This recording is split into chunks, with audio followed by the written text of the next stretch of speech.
Hello, and welcome to Scaling Network Connections from the Jenkins master. My name is Jesse Glick. I work at CloudBees.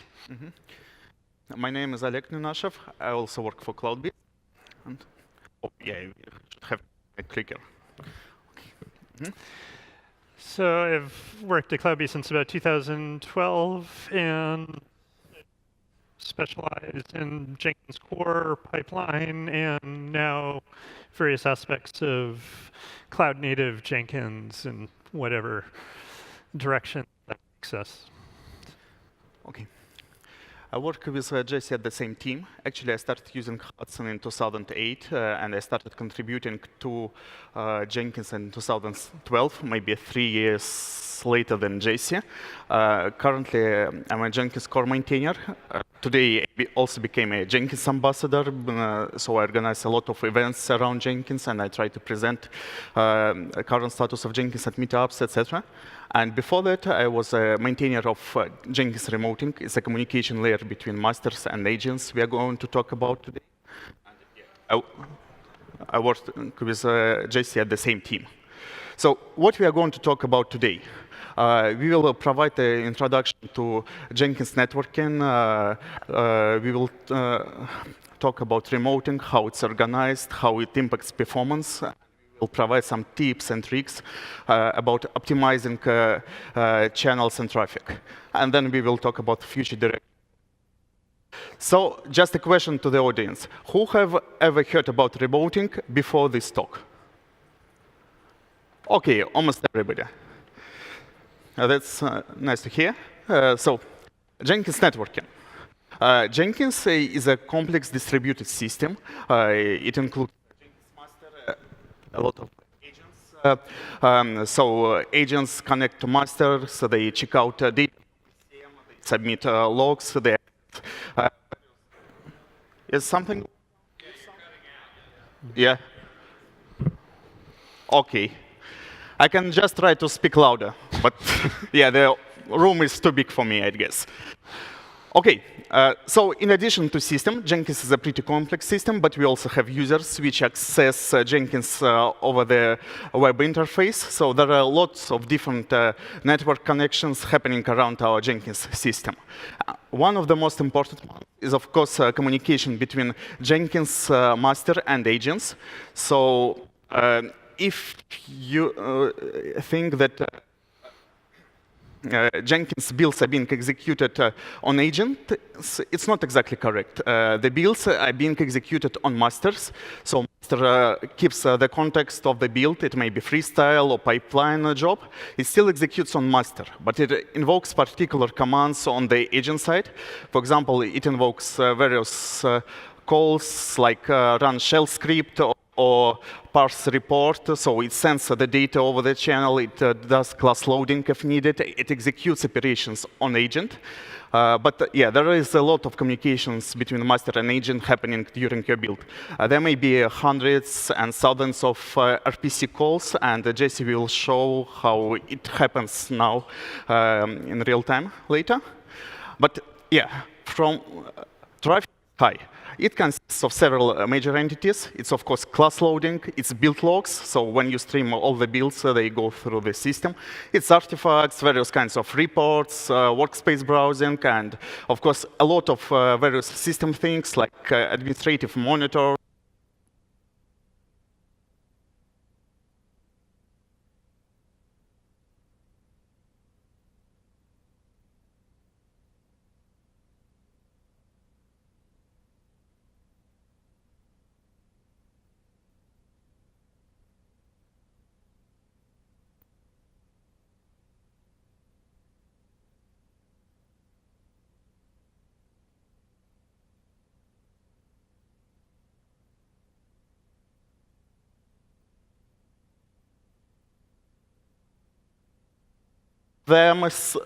Okay, all of them stream data to the master side so that there is a continuous flow of data when you execute a build. Moreover, if you use features like durable task or pipeline, logs are also being cached on the agent disk. But when they get to the master, they also go to the disk because master needs to persist them. And then when you access these logs, for example, from CLI, from web interface, or from Jenkins code itself, it needs to load data from the disk in order to display that. So effectively, it causes a lot of different load, including network, disk I/O, and of course, all of that consumes memory by default. So yeah, communication is pretty complicated. And of course, if we talk about parallel builds, so maybe some of you have tried launching something 100 builds in parallel, for example, while doing parallel tests. And what happens in this case, all agents start streaming data, and data flow may just overrun the capacity of Jenkins master and lead to the denial of service on the Jenkins master. So it's a common case with DOS, but this DOS happens within the system, and that's something we want to prevent. So in order to keep your Jenkins safe, you need to scale your connections, and there are several common approaches how to do that. So one of the ways is pretty simple. So you have lots of traffic. This traffic overloads all resources. But if we somehow decrease the traffic, there will be more messages going through the system, so there will be less consumption of resources, and everything will be much more stable. So at large scale, when you see that agent disconnect, sometimes it's just caused by overloading of network channels due to various reasons. And if you get rid of that, your system may become much more stable. In order to do that, you can just speed up the channel, you can somehow optimize that, or you can externalize the data. Today, we will talk briefly about both of these approaches. So, some tips and tricks. I'll start from master side before agent, just to provide you some hints on general. Not obviously, when we talk about scalability of masters, first advice, if you have a big master, don't. Because when you have small masters, you just decrease traffic on them by default. And now, when you have features like configuration as code and ongoing activities like Cloud Native Jenkins, it becomes more and more easy to orchestrate constellations of masters. If you use Cloud-based core, of course, there are features of the box, out of the box. But even in open source, there are many ways to build it now. So optimizing Jenkins clusters and splitting to masters is one of the first approaches. Then you can use multiple storage systems. So currently, there is Jenkins Home, and this Jenkins Home stores pretty much everything. So it's not only config XMLs and build configs, it's also build logs, test reports, various caches, backups, etc. Everything goes to the disk. And the problem with that is that everything competes. You cannot really prioritize these loads. And it would be helpful to somehow split the data. For example, put system data to one storage, builds to another storage, backup to the third storage. And actually, you can do it in an existing Jenkins system just by using symlinks. Some data like build logs, they have configuration options, so you can configure it much easier. Then, of course, it's temporary data. Because what we see in the wild, lots of traffic are being generated by temporary data. For example, it's quite straightforward. You take a Jenkins instance, you put Jenkins Home on NFS, you connect to that. But then you may discover that a lot of data which goes through the network is actually just temporary data. So it's exploded Word files, which speed up loading of classes. It's pipeline libraries, temporary direct Java files, and of course, pipeline libraries and checkout directories. So all of that can be externalized. Some of them can be done via common system properties. Some of that requires symbolic links and custom configurations. If you're interested to know how to configure that, come to the community booth, and we will try to explain how it happens. But yeah, there are ways to do that. And the last trick is, of course, separate network interfaces. So you can set separate interfaces on the logical or physical level. For example, master storage, master to agents, and masters to users. They have different load patterns.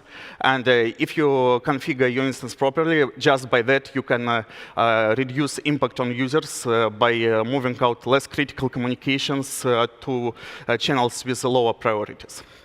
So that's for the master side. But actually, the most of issues come from the agent sides, as we told before. The most of communications in Jenkins happen over Jenkins remoting. It's actually a custom networking layer with, which includes lots of features like remote object export, method invocations, class loading, data streaming. So it's a kind of in-house solution which does all kinds of networking communication on the top of TCP connections. So all other protocol layers are implemented by Jenkins itself. There are several usages like master to agents, also agents to Maven instances and Maven project plugin, Maven master to CLI, and Cloud-based Core also uses remoting to connect to Cloud-based Jenkins Operation Center. So all of that happens through remoting, but today we are talking only about master to agents because Maven integration plugin advice, just don't use it. If you try to profile it from performance perspective, yeah, you may have nightmares. So it may be complicated. And master to CLI is just deprecated. OK. So there are two common connection types, master JVM to agent JVM. It's called GNLP agent. It's a part of Jenkins core. In this case, agent initiates connection. It accesses HTTP if needed, GNLP. And actually, there is another plugin called Sword plugin, which does pretty much the same job. Another type of connections is SSH-alike agents. When master initiates the connection, it may be SSH slaves, it may be scripted agent, it may be Cloud-based or SSH slaves. But in all cases, it gets initialized and orchestrated by masters. And if you use both types of these connections, you should be aware about some cases. For example, cryptography, Java serialization, class loading, they are system features. They consume a lot of resources. Same for memory management. Sometimes there are interlocks with channels, especially when they are heavily loaded. And of course, all overheads like garbage collection, they are also happening in remoting. So this is what we need to optimize. And in order to optimize that, there are lots of prior work about that. So for example, there was a talk from Google in 2015 about scaling Jenkins. Stephen Connolly presented a similar talk at Jenkins World 2016. And yeah, there is also a talk from me about diagnosing remoting issues, which also talks about performance. So you can refer to these resources. Now I'll just provide several short hints. So firstly, optimize class loading. So instead of having big class loading with a lot of operations. For example, if you use single-shot agents, which start up for every build, this startup also implies class loading. And some libraries like AWS, Azure SDK, they wait a lot. It's fine if you have one agent, but when you have hundreds, you may fill this traffic, and you need to cache this data somehow. Jesse will show how it can be done on existing Jenkins. Same for tool installers. They may be really big, and the main advice is to avoid these tool installers, and particularly zip installer, rar installer, Maven, Docker, Java installer. All of them download something from the network. And if you run it continuously every time in order to retrieve the data, it just causes significant overhead over remoting channels as well, or over network channels, depending on for how installers are implemented. And there are two ways to approach that. One, just package tools in your Docker images. It's the most straightforward way. So you have image, which includes all tools, or you can pre-install these tools on a volume or on a hard drive, then use plugins like custom tools in order to manage them. But yeah, avoid installation over network. It causes much more traffic than you may expect. And advice, which may be not obvious, do not use SSH slaves plugin at scale. Because SSH slaves plugin, by default, it has no NIO support. So each connection you have creates a connection pool. It creates a big memory buffer. It has lots of overheads for monitoring. So when you go to hundreds instances, this SSH slaves plugin causes overload on the instance on its own. You can use GNLP agents, command launcher, CloudBees NIO SSH slaves, and new architectures. We will talk about them a bit later, but yeah, generally, existing plugins may be much more better than SSH slaves, which is really popular in Unix environments. And yeah, this is about performance tweaks. I showed them at glance, and yeah, I'm happy to discuss them more at the community booth. There will be a lot of Jenkins admins who are happy to talk about scalability. And now I give a word to Jesse. He can tell more about newer approaches with externalizing data and with new features which become available in Jenkins now. Yep. OK. All right, so Oleg was talking a lot about how to speed up the transfer of the same block of data over the remoting channel and make that cheaper. I'm going to talk about the other half of that, which is trying to get rid of that data to start with. So can we do things that make it not even ever transfer that stuff? The one obvious point is if you are using artifact management in Jenkins, so in pipeline, that's the archive artifacts step, as well as stash and unstash steps in pipeline. By default in Jenkins, those transfer all of that data over the remoting channel, so they put quite a bit of pressure on CPU, disk, network, everything. Mm-hmm. This also applies to long build logs. If you are producing large quantities of output from your build, sometimes people have very chatty builds. I'll talk a little bit about remote class loading as we go through. It's a little bit more complicated, but this is basically a one-time cost per agent that you connect. There will also be some other things coming up in the future that we'll look into, like test results and code coverage results and things like that. In general, one of the things that we're doing in the cloud native efforts is trying to get as much interesting data out of the Jenkins file system as we can and trying to get that onto appropriate cloud storage. It could be various services or even servers that you run within the same cluster as Jenkins, so long as it's not being stored as a bunch of files inside the same file system as the Jenkins master process is running. In particular, today I'm interested in the things with the biggest performance impact, which would be artifacts and build logs. Artifacts, we already have something that stores them in S3 Blob store, and that's released. Build logs is still a work in progress. So in particular, I'm going to be showing integration with Amazon Web Services as an example, but the same concept applies to other cloud services, or as I said, to servers within your own cluster. Another thing that you need to pay attention to is class loading. So this is remote code loading on the agent side. The agent itself is just a really generic piece of software that just knows how to talk to the master and not do anything else. All of the specific behaviors are sent over on demand. It can cache that code from one run to the next, but you have to pay attention to where that cache lives and whether it's actually getting used or not. So I'm going to go through a demo where we first start looking at what happens in traditional Jenkins. Let's switch over to a Jenkins server. I might need to make this a little bit bigger. And what I'm going to start off doing here is I'm going to use this. I'm going to turn on detail logging from this component Hudson.slaves.slavecomputer. This is a logger which sends information about every kind of packet that gets transmitted from master to agent or back. And unlike a low-level network sniffer, this is going to give us details about exactly what's happening. So I'm going to start off. Did that take? OK, there we go.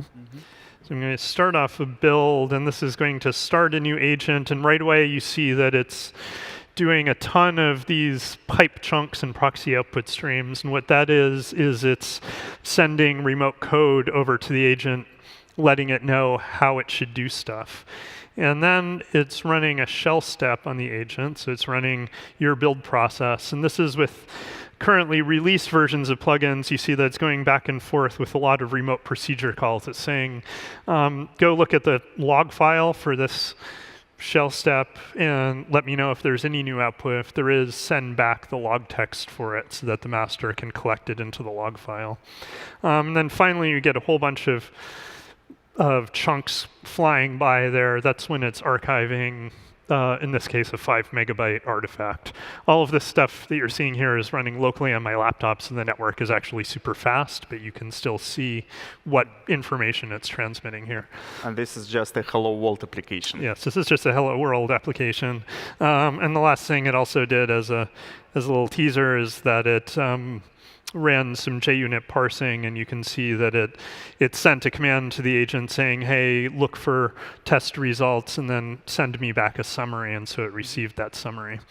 So what I'm going to do is now do another build. It's going to have pretty similar behavior, except this time you'll see that it jumps right into the shell step because now it has a warmed up cache for the code cache. And that's because the first time I ran a build using one of these agents, it created a cache of all of the code that it was supposed to be using. It put it into a directory on that physical computer in a particular directory.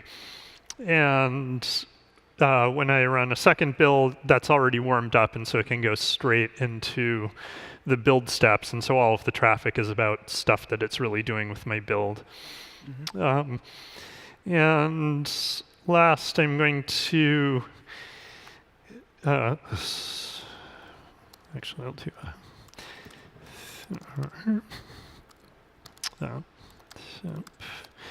I'm going to use the equivalent of support plugin. If you install support core plugin, you can get some interesting information about Jenkins, including statistics and things. I'm going to show what the summary statistics were for these two builds. So each one started its own agent connection. In the first one, you see that it sent quite a bit of data. Almost all of what it sent was code that this is remote class loading. And it received a fair amount of stuff. A bunch of that was the artifact, and some of it was the logs. So you can see that this is really dominated by these pipe chunks that's data streaming back and forth, code, artifacts, stuff like this. And the things that get called a lot, these things are called during pipeline shell steps. Basically, once every time it does a status update to see if there's any new log output on the remote side. And when we look at what gets sent back to the master from the agent, so we got about 5.5 megabytes back. 5 of that was the 5 megabyte artifact I created and streamed back. So the other 0.5 megabyte is a mixture of metadata and build logs of various kinds. And at the bottom, it also gives you a list of jars sent. So this is a list of all of the files containing code that the master sent over to the agent in order to tell it what to do. And as you can see, it's quite a laundry list of stuff that it currently sends over every time. This is definitely a ripe target for optimization by Jenkins core developers. Try to get this list smaller and to help make sure that we get more of that stuff cached to begin with. If you look at the second build, then it's definitely smaller in terms of much less written because the cache was being used, and so mostly we're sending metadata from the master to the agent about what kinds of class loading was done. So all of this, oops, all of this stuff is metadata about what classes to load. That's something that hasn't yet been optimized in Jenkins. And now we're no longer sending any jars, and so the stuff that we're downloading is almost all the actual artifacts and logs. Okay, so that's fine enough, but what I want to do now is go and show what this can look like when you're using a more cloud-oriented installation of Jenkins. So I'm going to start this one up again.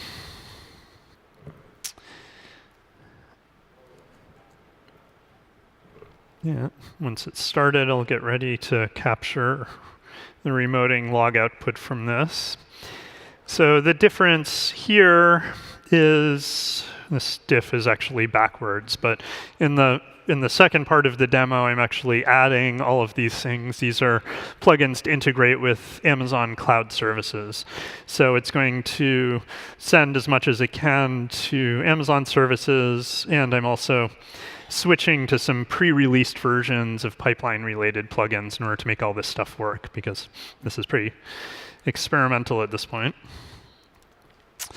So let's get, I need to, okay. So now we're going to go through the same thing, but we're going to see how it works when we have a Amazon-oriented version of the same. So I'm going to, again, start by building my project, and we'll take a look at the output. So again, it's going to start off with a bunch of traffic for class loading when we have a cold code cache. So this is going to take a few more seconds to load all of this stuff. It actually has a bit more code to load because it also has to load some Amazon stuff. But now what's interesting is that now we're running a shell step and it's producing a bunch of output here. So I'm having something that's running for a few seconds. But you'll notice that the remoting channel is completely quiet at this point. So it is no longer doing any kind of communication with the master about what's happening. The master is displaying live logs here because I've chosen to open the log file in the GUI, but all of that log text is coming straight from Amazon CloudWatch logs. It's not coming from the agent. And then we're doing a little bit more class loading, and you can see that it claimed to upload an artifact to Amazon S3. So if we do this again, do a second build of this, we'll get a somewhat cleaner view with all of the code caches loaded. So you can see that it's going to start up pretty early, and there's not much going on. Basically, it's just going to send a little bit of metadata telling the agent to start a process, and then it goes quiet again. If you look in the AWS console, so I just put this little handy link at the top of the build so you can jump right to this if you have a direct login to the console. Developers may or may not, but you can see that all of these messages for the build log have been sent to AWS logs.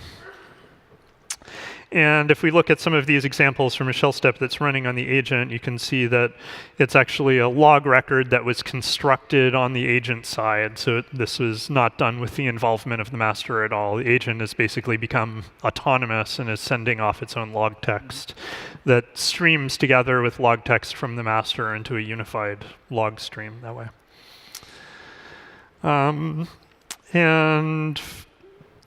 And finally, you'll see that at the end, there's this artifact manager upload to Blob storage. So it's sending one packet to the agent that says, please upload something to Amazon S3.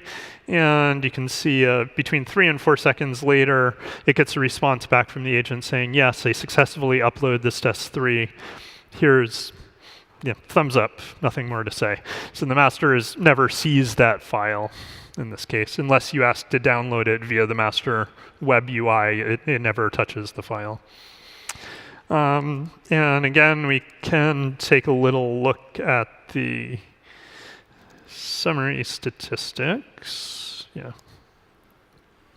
Oops, I need to actually retrieve the summary statistics, and I'll take a look at them. So the first build, we actually wound up sending a bit more. As I said, there's some more code to be uploaded here because now, this time, we're sending off some of the Amazon SDK code, which is a little bit bulky. But in the second build, you see that things have slimmed down considerably. So we're still sending a few megabytes of metadata about code loading, something we'll try to optimize later. But you can see that it's now receiving significantly less data. It's not receiving any of that log data. It's not receiving the actual files. And all of those 127 or so pings back and forth to the agent asking it about the status of the process in text, those are all gone. So we have a much cleaner list of commands being sent and received here.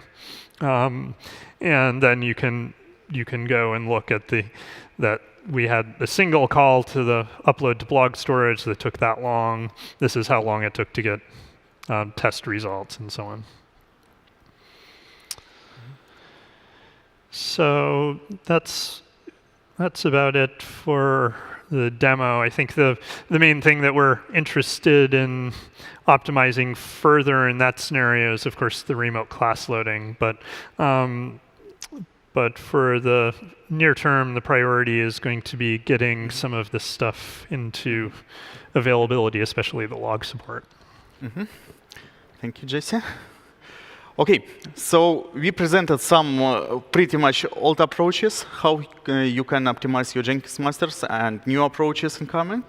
But we also want to talk about what's coming next after pluggable storage. And of course, it will be shifting gears. It's the cloud-native Jenkins vision presented by KK a few weeks ago. Jenkins splits to two parts. It's cloud-native Jenkins and Jolton Jenkins. It's not two parts in terms of distribution or whatever, but it's two parts in terms of mindset and approaches. And cloud-native Jenkins is something where we're going. And of course, there will be significant changes in networking. So Kubernetes becomes a main platform. Pluggable storage is used there out of the box. There will be single-shot masters and agents at some point. And there will be more presentations about cloud-native Jenkins later. But what matters to us is that networking will completely change in your systems. So what we present now, pluggable storage and externalization of data will be there out of the box. Features which I was presenting, hopefully they won't be required anymore. At least that's my hope.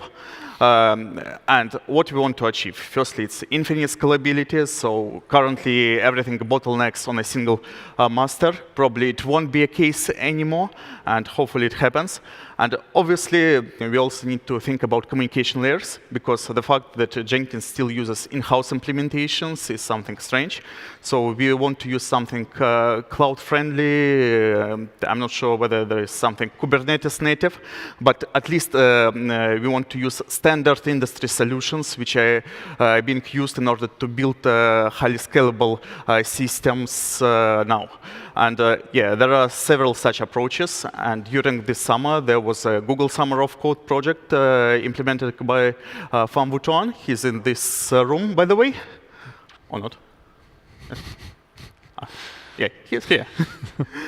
OK, we spent some time during the summer in order to prototype remoting operating over Apache Kafka.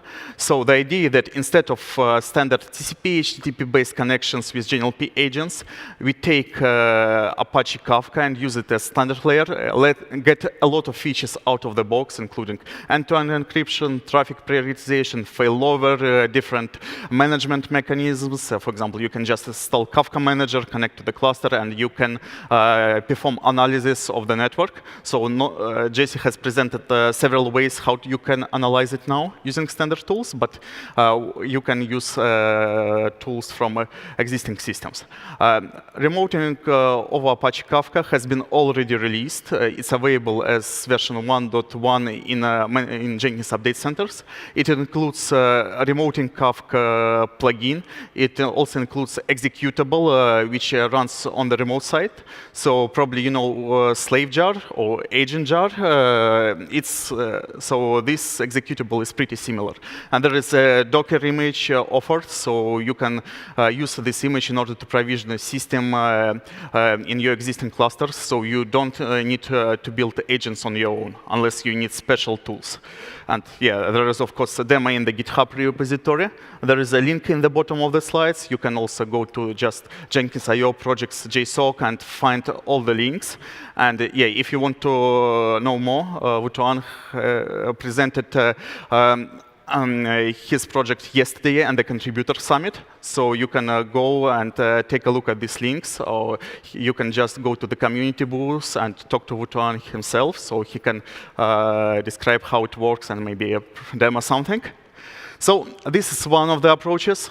There may be other solutions because yeah, what has been done, remoting and Jenkins core have been updated to support externalization. And of course, there are lots of features coming soon. So today we have another talk with Jesse and also Carlos Sanchez about pluggable storage and cloud-native Jenkins.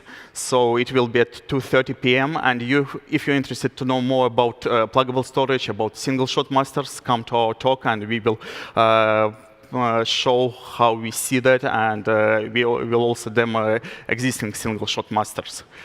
OK, back to the errors. So this cloud-native Jenkins will happen at some point, but we need to maintain Jenkins now. And the tips and tricks we presented, they can be implemented now, and you can use them. And of course, some of the advices we provided will be still relevant in the new architecture once it becomes available. So main takeaways for you from this talk. Of course, externalize your data. Just by doing that, you achieve a significant boost in network scalability of Jenkins masters. Also, reduce traffic with external storages, so you can optimize data to use RAM or to use just local storages, which may be also reasonable. You should reduce traffic between masters and agents if you feel scalability issues on your systems. So pre-initializing class loading cache is one of the ways. As Jesse presented, it's sometimes 80%, 90% of the entire traffic to the agent. And yeah, if you bundle tools, you can also optimize that. And if you're interested to know more, follow Cloud Native Jenkins initiative, and there is Cloud Native Jenkins Seek, which has been already announced today at the keynote. So if you're interested, follow the mailing list, join our chats, and we will be happy to talk with you and to answer your questions how it could be implemented. And there are some talks, our Cloud Native Jenkins. And if you're interested about other aspects of scalability, for example, pipeline scalability and performance, come to the Sam Van Oor's talk. He will present scalability concerns from the pipeline point of view. OK, that's it from us. There is a list of useful links. And if you have any questions, we are ready to answer them. OK. Thank you. OK. Traffic between the master and the when you have the agent sitting it somewhere in the cloud, are you losing time? Does that never make it slower? Yeah, so the question was if you're sending data to a cloud service, do you wind up losing time compared to sending data directly to the master? And if you're talking about wall clock time, the answer is possibly. Most likely your connection between an agent and a master that you're running, it might be on the same LAN, so it could be a much faster connection than, say, to whatever your Amazon region is. The point, though, is that you're able to pay all of that cost entirely on the agent side, which means that you can, in turn, scale up the number of simultaneous agents that you're running doing useful builds without overloading the master. So it doesn't save you much time if you wind up having the master system, have a load average of 10 and have the disk spinning and basically not be responsive to people trying to browse build records and things like that. So it's a trade-off in terms of wall clock time versus where you're putting the load. Okay. So there were other questions. Okay. And yeah. External log server. What? Yeah, so if you want to externalize logs, you need external log server. Currently, we have 2 reference implementations underway. One is Elasticsearch, another one is AWS CloudWatch Logs. So if you use these implementations, you can try out external logging right now. But when we work on these stories, we mostly provide APIs so that if you need to implement other storage destinations, is something you could do. And we are happy to provide guidelines and to show how it could be done. But yes, when we start talking about externalizing the data, it means that Jenkins is not just a single with Jenkins master and agents. But actually, it was a case for a long time. So if you run Jenkins at scale, you already have a lot of services, for example, static analysis, Artifactory, etc. They're already connected in a kind of CI system. So you need to add more components in order to get boost. But on the other hand, if you maintain multiple instances, you can use centralized storages, which gives you much more opportunities for data analytics and management of your systems at scale. Okay. I hope it answers your question. Okay. So the new archiving APIs that come with pushing artifacts to S3 and things like that, is that replacing the pipeline archive step, or is it introducing a new step that And this is the main thing. They are transparent. So one of the main issues in existing plugins, there are dozens of that doing various submissions. But you need to add special steps, and you need your users to use these steps instead of standard ones. So what we do in our team, we change Jenkins architecture in order to make storage really pluggable. So all standard steps like archive, unarchive, stash, unstash, they start using external storage transparently, and your users do not even notice that. So their pipelines are being migrated to the storage automatically. You do not need to write new documentation. You do not need to implement various governance features in order to ensure that they do not use prohibited storages and overload your Jenkins instances. And this is the main idea of our work. It should be transparent to users. Yeah, copy artifact plugin also is integrated with this, by the way. That's good to hear. Thank you. Yeah. So of course, all the jars that we saw loading in your demo, those are all just Jenkins related, nothing to do with like whatever build you're doing. Yeah, so the question was the list of jar files, all of the remote code loading that we saw going over the remoting channel. Yes, that was Jenkins infrastructure. It's not related to code that's part of your application. Yeah. You can just reload that whenever you upgrade Jenkins, just dump it all on the slate. Yes, the question was about preloading all of that. Yes, so you can pre-populate the jar cache directory, and it will use whatever files that it does find in the cache. It will go, it will gracefully fall back to loading things from the master if it encounters something else that it needs. The trick is doing that preloading effectively. Right now in Jenkins, we don't have a product feature out of the box that helps you, say, build a Docker image with all of that stuff preloaded easily. OK. Yeah, so you were waiting for long. OK. Thank you. We have 90 seconds left for questions, so we still can answer something like 2 questions. Anything else? So I have a question. We have a Jenkins master that tries to keep up potentially like maybe 10 Docker containers to do parallel. And so in a lot of cases we get connection terminated on